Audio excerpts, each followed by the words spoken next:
Hello everyone, my name is Jamin. Thanks so much for visiting my channel.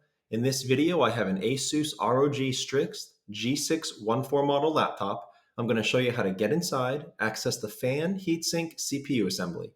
So first thing, power down your computer, make sure that it's off and unplugged from your charger.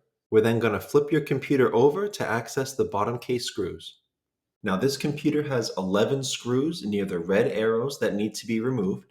The bottom screw near the blue arrow is a captive screw that will not actually come out of the bottom case when you unscrew it. It actually lifts the bottom case up a little bit to help you start prying it off. After you have the screws removed, you take a small flat pry tool and you're going to start in that corner near the blue arrow and you're going to pry the seam of the bottom case up from the rest of the computer. Now don't put the pry tool too far in, you could damage some internal components. Keep it on the edge, go nice and slow but firm, and you'll be able to get that bottom case off. After you do, this is what you're looking at for the inside of your computer. Now as a general computer repair side note, whenever I'm working on a computer in my shop, it's sitting on an anti-static mat. Either that or an anti-static bracelet are great ideas to avoid damaging anything in your computer when you're working on it. If you would like any help with tools or supplies for your computer project, as well as any of the replacement and upgrade parts for this specific model computer, I will have a link above, also below in the description, and it will be a list of all the tools and supplies, as well as the replacement and upgrade parts for this computer. Now, before touching anything in a computer, it's always best to unplug your battery first. Computers are safer to work on when as little power as possible is running through them. Now this is your battery right here along the bottom of my screen. To access the battery plug, we have to access that small fan that sits directly above it. The fan is held in by the two screws near the red arrows and plugs into the motherboard near the blue arrow.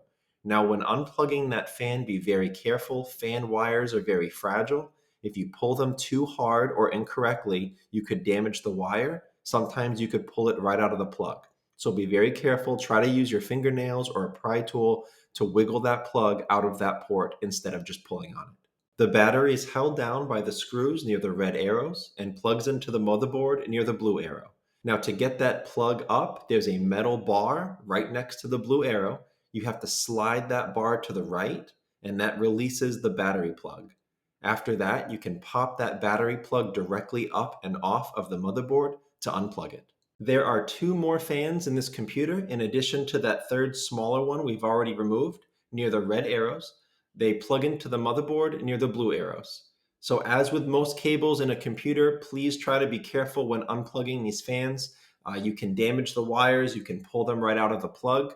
Just try to use your fingernails or a pry tool to manipulate that plug, wiggle it out of that port without pulling on the wires more than you have to. If you're here to replace your fans or if you're here to simply clean them out, you'll be able to get them up without taking up the rest of your heatsink. If you want help with that operation, I will have a video tutorial link below in the description. It will be a tutorial in how to fix an overheating laptop. And one of the things it will show you is how to take apart your fans and give them a good cleaning. As far as the heatsink assembly itself, you can take it up by removing the screws near the red arrows. Take special note of the sticker on top of the screw near the blue arrow. That is a warranty void sticker. You may see these at various spots in computers you work on. What happens is that if the service center sees that that sticker has been tampered with, it usually voids part or all of your warranty. So check out your individual warranty, make sure the actual plan you have. Just be aware that that can void part or all of your warranty if it is seen that you've tampered with it. Another note with this heatsink, if you are taking it up for any reason, be aware that some of these models use liquid metal for their heatsinks and not the traditional thermal paste that you may be accustomed to. So if yours uses liquid metal, don't replace it with thermal paste. Keep using liquid metal. I will have a thermal paste option and a liquid metal option example in that list I told you about in the description with all of the tools and supplies and replacement parts for this computer. And lastly, as long as you're in your computer, check out near the blue arrows, this is your RAM. RAM is a large part of your computer's speed and performance ability. And this computer has a good amount of RAM upgrades available.